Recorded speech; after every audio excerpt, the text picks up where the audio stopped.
जय हिंद दोस्तों। इस नए वीडियो में आप सभी का स्वागत है। तो आज की इस वीडियो में हम लोग बात करने वाले हैं मॉडल पेपर के बारे में। ठीक है, जो आपका कंज्यूमर इलेक्ट्रॉनिक्स सब्जेक्ट है उसके मॉडल पेपर के बारे में कि बीटीयूपी के द्वारा किस तरह के क्वेश्चन सेट किए जाते हैं, किस तरह के क्वेश्चन आपसे पूछे जाते हैं। ठीक है, इजी लेवल का रहता है या फिर मॉडरेट रहता है या फिर हार्ड लेवल का रहता है, किस तरह का जो पेपर है वो सेट किया जाता है बीटीयूपी के द्वारा, उसके बारे में हम लोग बात करेंगे।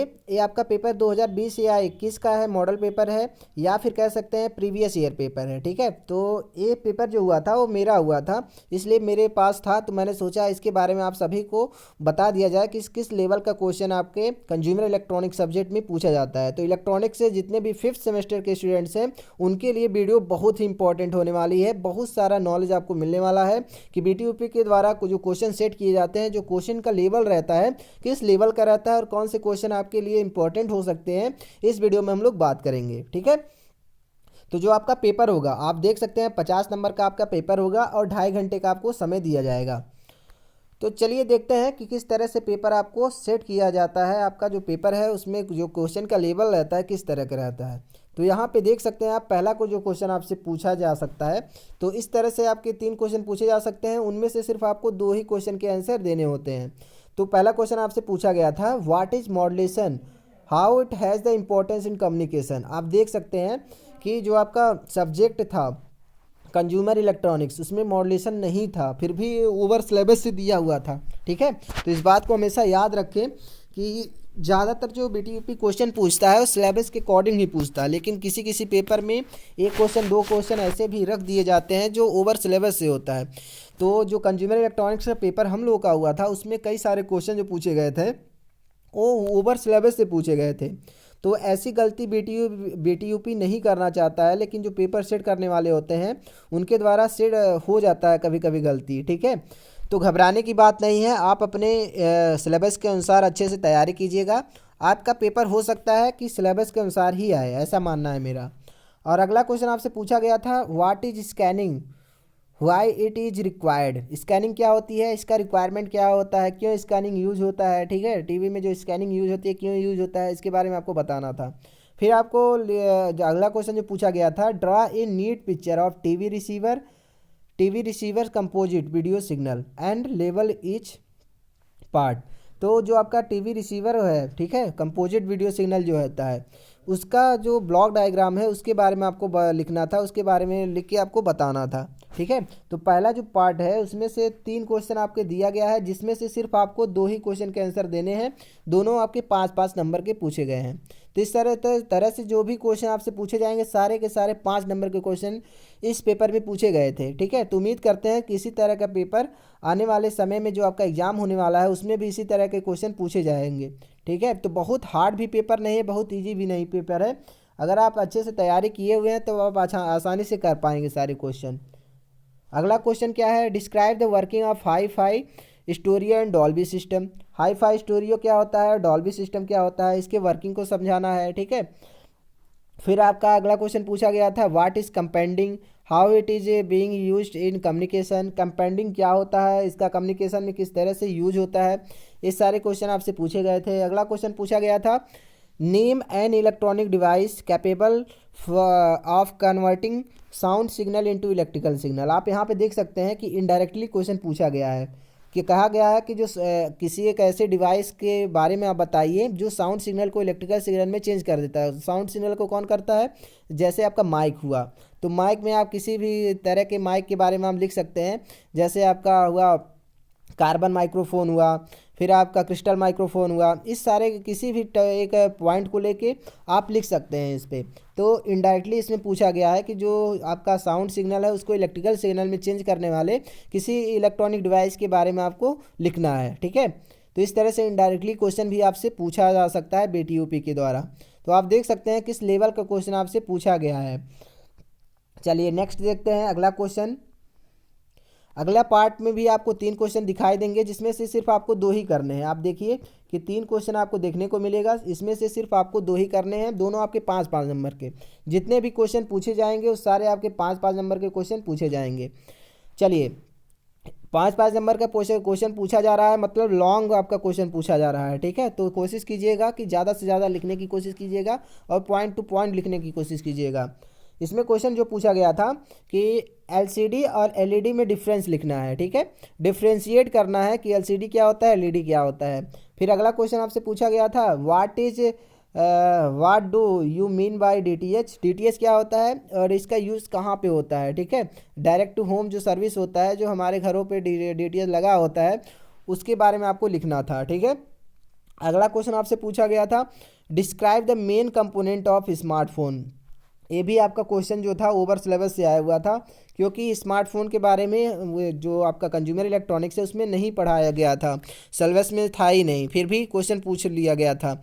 इसलिए जो भी आपके बीटीयूपी के टीचर्स होते हैं, जो पेपर सेट करने वाले होते हैं, उनको विशेष ध्यान देना चाहिए कि आपका जो पेपर है, जो स्टूडेंट्स है बीटीयूपी के द्वारा के, वो हमेशा आपके जो सिलेबस होता है उसी अनुसार आपकी स्टडी करते हैं, उसी अनुसार पढ़ाई करते हैं। तो उनको भी सोचना चाहिए कि स्टूडेंट्स जो पढ़ा हुआ है वो सिलेबस के अनुसार पढ़ा हुआ है, इसलिए सिलेबस के अनुसार ही उनको पेपर सेट करना चाहिए। लेकिन कभी कभी ओवर सिलेबस से आ सकता है, लेकिन जो हम लोग का पेपर हुआ था कंज्यूमर इलेक्ट्रॉनिक्स, उसमें बहुत सारे क्वेश्चन जो थे ओवर सिलेबस से दे दिया था। ठीक है, फिर भी हम लोग का पेपर अच्छा हुआ था, कोई बहुत बुरा नहीं हुआ था।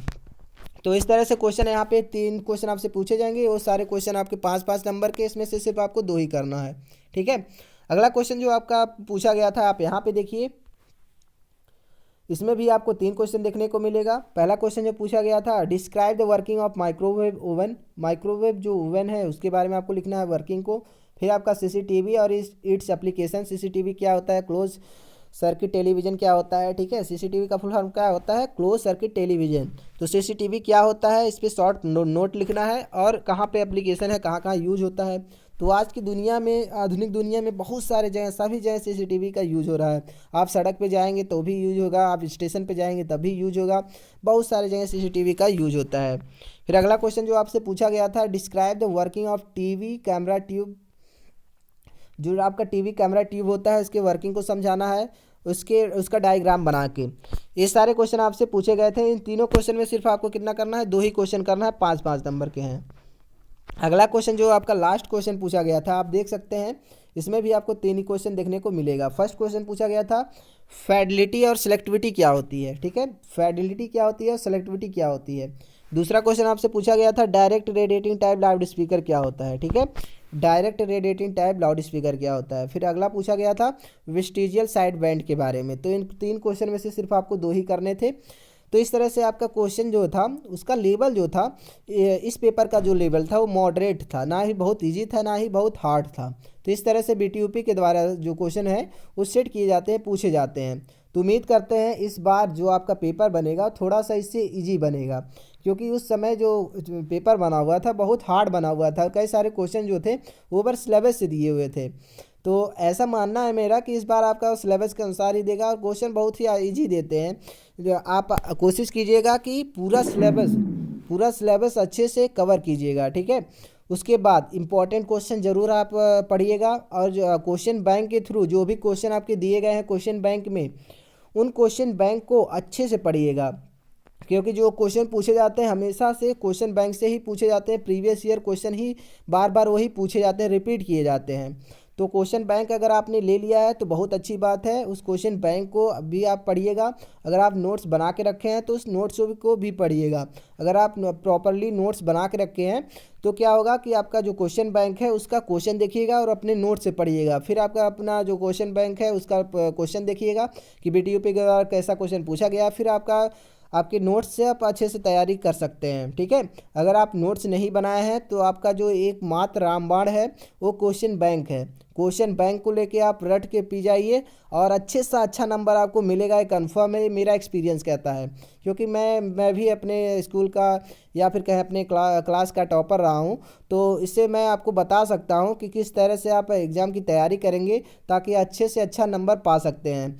तो जितने भी क्वेश्चन मैं बताऊंगा उसको आप अच्छे से पढ़ेंगे तो मुझे लगता है कि आप कभी भी फेल नहीं होंगे, कभी भी आपका बैक नहीं लगेगा। लेकिन अगर आपको टॉपर बनना है तो मेरे क्वेश्चन के साथ साथ आपको भी मेहनत करना होगा। जो भी आपके प्रीवियस ईयर क्वेश्चन है, क्वेश्चन बैंक है, उसको लेके अच्छे से सारे क्वेश्चन को पढ़ लेना है। तभी आप टॉपर बन पाएंगे। लेकिन आप कोशिश कीजिएगा कि सारे क्वेश्चन को, किस तरह से BTUP क्वेश्चन देता है, सारे क्वेश्चन को आपको करना है, तभी आप टॉपर बन पाएंगे, ठीक है। लेकिन जो मैं इंपॉर्टेंट क्वेश्चन बताऊंगा उससे 100% कुछ ना कुछ क्वेश्चन आएंगे ही आएंगे, और सारे आपके लॉन्ग टाइप के में आएंगे, ठीक है। 5 नंबर के सारे क्वेश्चन आएंगे। तो उम्मीद करते हैं कि ये वीडियो बहुत ही हेल्पफुल रहा होगा आपके लिए। इस वीडियो को अपने दोस्तों के पास ज़रूर शेयर कीजिएगा, क्योंकि वीडियो बनाने का मतलब सिर्फ एक ही होता है कि आप सभी लोगों का, जो भी मेरे साथ के पढ़े हुए हैं या फिर मेरे जूनियर रहे हैं, उनकी हेल्प करना, ठीक है। आने वाले जो मेरे जूनियर्स हैं उनको भी हेल्प करना कि किस तरह से आपके BTUP के द्वारा इस सब्जेक्ट को लेके क्वेश्चन सेट किए जाते हैं, उसके बारे में आपको बताना बहुत ही ज़रूरी है, ठीक है। तो मिलते हैं नेक्स्ट वीडियो में, तब तक खुश रहिए, मस्त रहिए, अपनी एग्ज़ाम की तैयारी बहुत अच्छे से कीजिए। उम्मीद करते हैं कि आप अपने क्लास में टॉप करेंगे, अच्छे से अच्छे नंबर से पास हो जाएंगे, ठीक है। तो मिलते हैं नेक्स्ट वीडियो में। जय हिंद।